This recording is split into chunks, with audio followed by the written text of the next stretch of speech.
Hey, what's up guys? It's Sagan here. Welcome back to my channel. Today we're going to be talking about how we can increase on Instagram, how to grow on Instagram, our first 10,000 in under 3 months.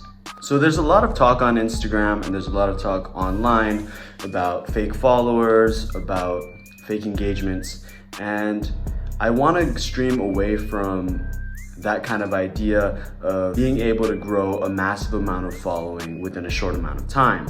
When you buy followers, when you fake engagements, and when you boost engagement really quickly without actually having the type of content and media that you need to actually increase traffic, you're going to be populating your Instagram with followers that are not authentic.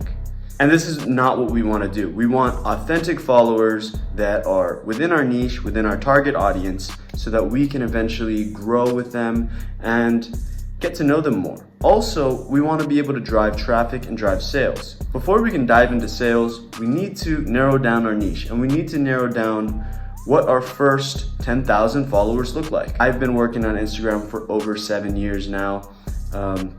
Possibly even longer. I am 25 years old and I've been working on Instagram pages basically my whole adult life.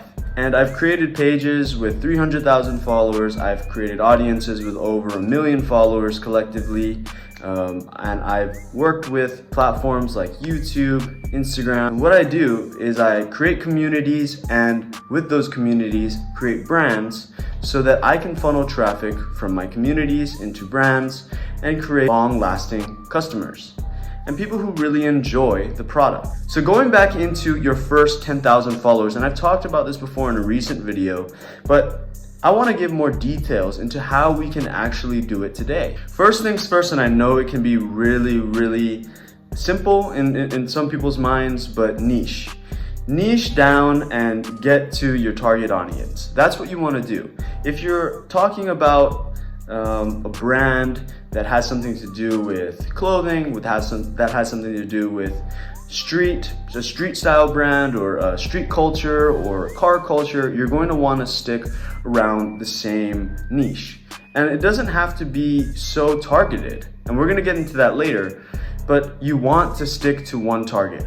Meaning, it's hard to drive traffic that's authentic, it's hard to drive engagement on a page where you're getting traffic from a bunch of different sources. So making sure that our funnel is driving our main traffic source, wherever this is in the niche, into a pinpointed location, meaning our brand or our page, is the objective. To keep in mind that everything that we're doing, post-wise, content-wise, planning-wise, is going to have to revolve around a niche. And it doesn't matter whether you have 1,000 followers in 10 different niches. If you have 100 followers in your niche, you're going to be able to scale and grow so much faster and have a more authentic way of branding yourself for the future.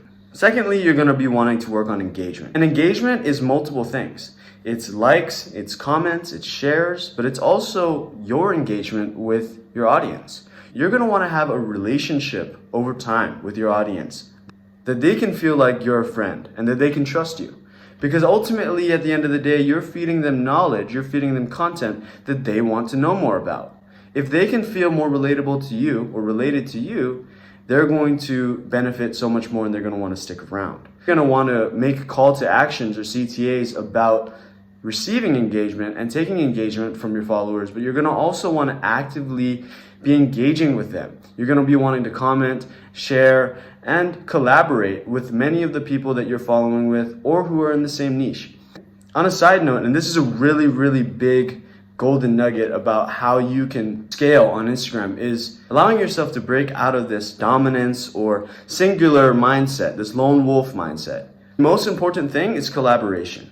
A lot of times when I was growing in the past, I would grow to 100,000 followers and it would be taking a year long to do because I wasn't seeing things very clearly in the case of collaborating with others. Had I been collaborating with other creators that are in my niche from 10,000 followers to 300,000 followers, I would have scaled a lot quicker and would have had a lot more retention from my followers. So in order to increase engagement, you're going to want to do two things. Number one is you're going to want to be able to identify your analytics and boost the posts that are doing well on your page. A lot of people talk about not paying and doing organic traffic, and I think that's totally fine.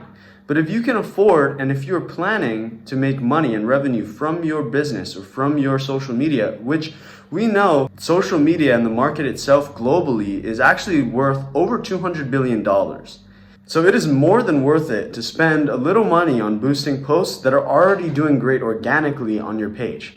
That's going to make an easy win for you when you're starting out and you have your first maybe 100 to 1,000 followers. Boosting posts that are doing well organically are often going to do well when you pay for ads. You're going to want to boost posts maybe 2 to 3 times each month. And you can do this with a relatively small budget.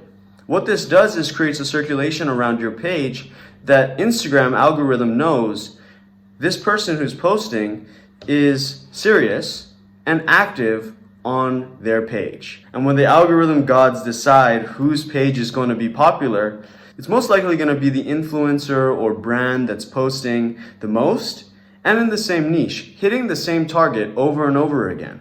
This is how Instagram creates trust within their users. They know that people who are posting constantly within the same niche are going to provide value for the receiving end, the customers, the clients, the possible audience who wants to tune in. And that way, Instagram can increase your traffic organically. Secondly, you're going to want to create share-worthy content. What I mean by this is creating short, quick, and attention-grabbing content. So things like reels, carousels, infographics, and capture various types of time grabs. What I mean by time grabs is when you post a reel that's 60 seconds, you're going to want to capture your audience for at least 50% of that time. Figuring out which posts keep audiences tuned in for longer are going to be your main goal here. Increasing the time that users spend on your page is going to affect your audience and your growth exponentially. And if you can do this for 2 to 3 weeks, creating short content, diverse content, capturing all audiences within the same niche, different age groups that some tune into reels, some tune into carousels, some tune into infographics, some tune into memes, you're capturing an 18 to 45 age range organically that's going to be able to be scaled later. And talking about the first step in boosting posts that are already doing well organically, you're going to automatically create a cycle, again, where you're constantly growing. There are times where my pages grow to thousands of followers per day without me even posting that week. And that's because of my organic traffic and my trust between the algorithm and my page. Here's an example. So now that you've got that down, we're gonna wanna get into the third step, which is gonna be alt text and hashtags. Alt text can be found in the advanced settings of your Instagram page when you're posting, usually gonna be relating to photos. Hashtags can be used on reels, they can be used on all posting styles. So you're gonna wanna pick and choose how you format your hashtags for each post. A quick guideline to get you started and get you engaging traffic is this rule. For reels, post 8 hashtags within your niche and keep them between the moderate to high traffic range. So what you're gonna be wanting to do, for example, is make 4 different hashtags for a reel post that is maybe 100 to 150,000 communal posts in that hashtag. This is what you can do to start narrowing down your traffic and allowing the algorithm to grab your posts from a smaller batch of posts. And you're gonna wanna create 4 more hashtags around a larger audience. In SEO terms, we call it broad match keywords. So this is gonna be anything that's related to your niche, but in a broader spectrum. At the top of your funnel, you're gonna wanna create a large pool of collective audience within your niche. As you get lower into the funnel, directing them into your target audience, you're going to want to, at the end of the funnel, have your most potent and most rich amount of traffic. And I don't mean rich in the sense of money, but I mean rich in the sense of closest to your target audience. Hey guys, thanks for watching the video. I hope the 10-minute video was informational and that you guys could take away some key points that I wanted to highlight. Stay tuned click subscribe, and watch my next video, which will be a continuation of this 10-minute version. It'll be another 10 minutes about how to grow your first 10K in 3 months on Instagram. Thanks for watching, guys. See you later. Peace.